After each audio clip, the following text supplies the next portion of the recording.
Hello, my name is Daniel. Today we'll go through the simple but necessary steps of integrating Oxylabs' residential and data center proxies with Octoparse. Let's begin. Download, install, and open Octoparse. We've provided a link to the official Octoparse page in the description below.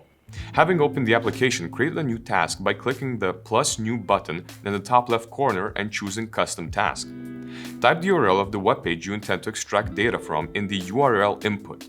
We will use bookstoscrape.com as an example. Click the Save button. Then click the top right Settings button after your selected URL loads. Scroll down to the Anti-Blocking settings. Put a checkmark in the Access Websites via Proxies box. After this step, you will see Use My Own Proxies and the Configure button. A pop-up window will appear when you click on the Octoparse Configure button. Copy and paste the Oxylabs' proxy IP address into the field. Octoparse only works with IP port-based format. Now, let's examine how to configure specific proxies. For this example, we'll use 3 different proxy types. The first line is a residential proxy with its IP and port numbers pr.oxylabs.io and 777. If you want to integrate data center proxies, you must specify different details. The second line shows you dedicated data center proxies. Enter port as 60,000, and for the IP address, you'll have to choose one from the acquired list.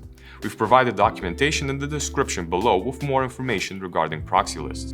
If you decide to use shared data center proxies, which are shown in line 3, your address will be dc.pr.oxylabs.io. Port will differ as well, so you should set it to 10,000. Note: using country-specific entries is also available. For example, looking at line number 4, if you enter dc.de-pr.oxylabs.io under the IP address and 40,000 under port, you'll acquire a German exit node. Once again, check the documentation provided in the description for more information.